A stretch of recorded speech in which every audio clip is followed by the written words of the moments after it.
Good day, students. Professor Pontificate here. Your course instructor, Professor Matt, requested I speak to you about genre theory.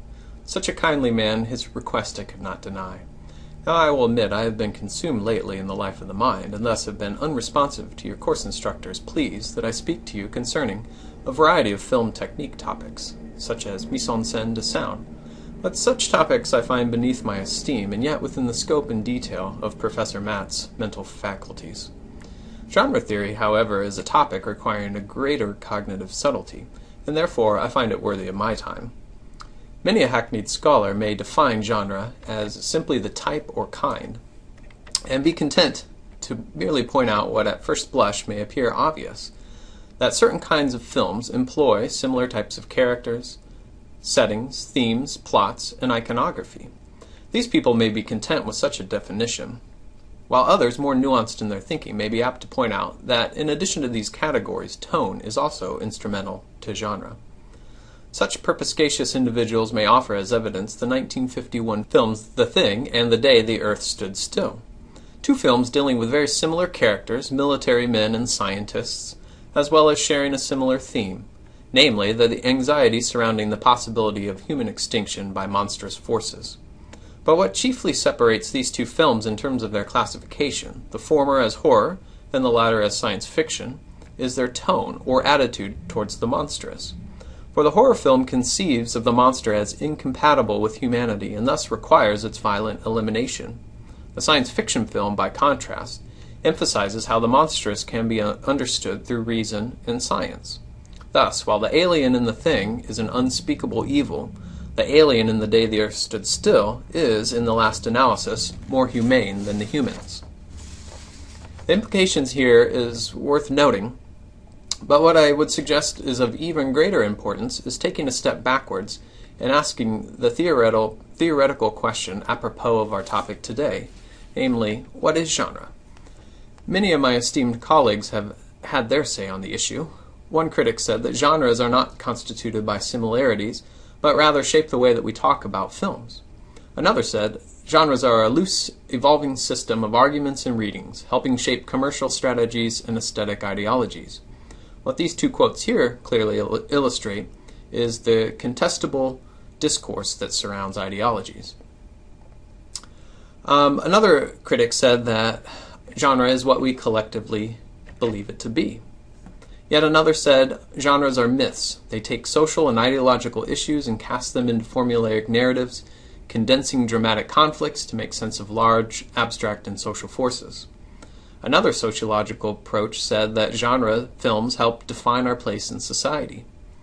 And finally, an intelligent critic said that genre films walk between the tension between conformity to and violation of the conventions or expectations of that genre. Now, one way to define genres is tautologically. In a tautological definition of genre, we have a repetition of the term itself. So, for example, the musical genre is a film with music, integrated numbers, musical numbers.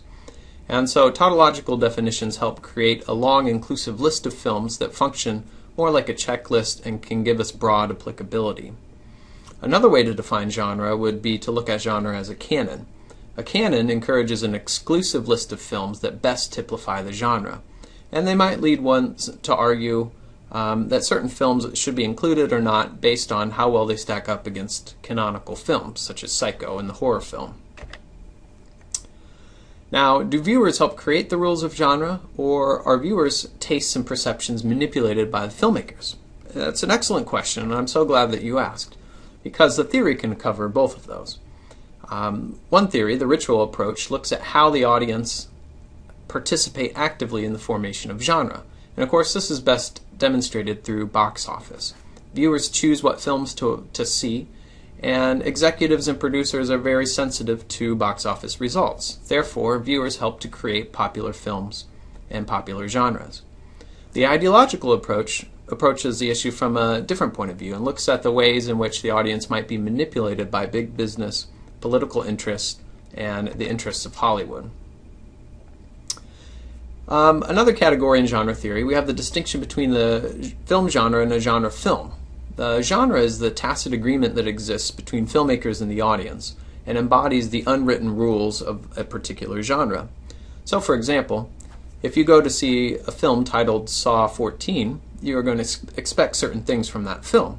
Now, if you go into it and it's full of cartoon bunnies, pink butterflies, and rainbows and fuzzy kittens, you're going to be pretty upset. Conversely, if you take your children to go see the Care Bears new movie and it turns out to have explicit violence in it, you're going to have to spend years of money in therapy to help your children overcome that broken agreement between the filmmakers and the audience. Now, the genre film is an actual film event that that conforms to certain aspects of the genre, but also might violate certain terms of that genre rules. Now, any film is going to display a number of genre traits. No film is going to embody all the possible traits of that genre. However, there are prototypes or benchmarks, films that display a very vivid set of those genre properties, and they serve as a benchmark for films to come down the road.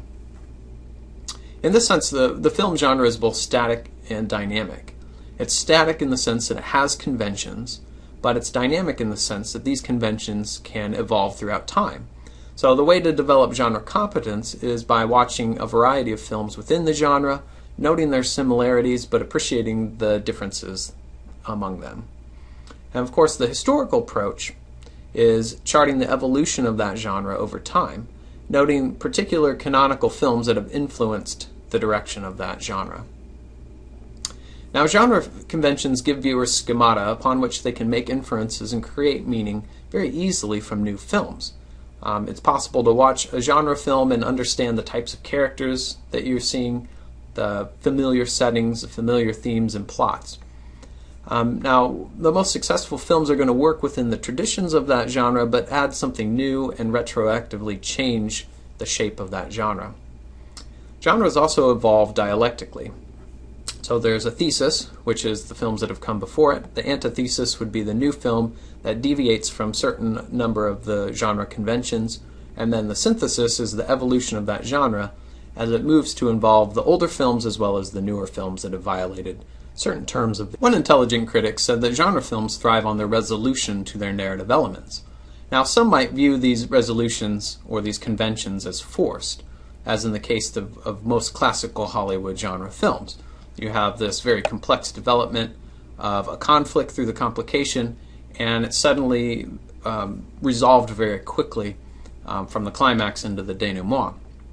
In this sense, a critic says that plot resolution involves dramatic closure in which the fundamental cultural conflict is recast into an emotional context, so that a temporary solution to the conflict can be projected as a timeless one.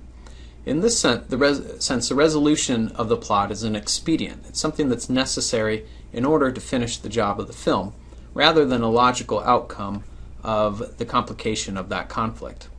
So, in other words, the happy endings may resist the complexity and the deep-seated nature of the conflict. Now, one narrative strategy for avoiding lingering questions is by closing the film with a formal celebration or a social ritual. For example, a critic says, what is celebrated in the denouement is often the integration of an individual into an idealized social unit. Thus, you have the movement from the individual into marriage, as in the case of the romantic comedy or the musical. Or, on the other hand, you have the violent elimination of a monstrous force, as is often the case with the horror film and the thriller genres. So, a genre's success depends on the thematic appeal and the significance of the conflicts that it repeatedly addresses, as well as its flexibility in adjusting to cultural shifts.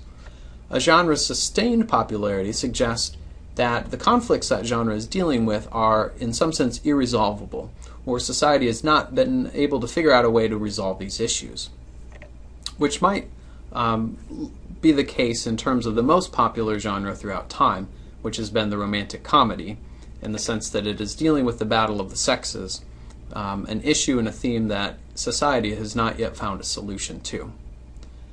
This is Professor Pontificate signing off for today. Do not bother me with your questions. Again, I will be involved in the life of the mind. Instead, you should consult your course instructor, Professor Matt.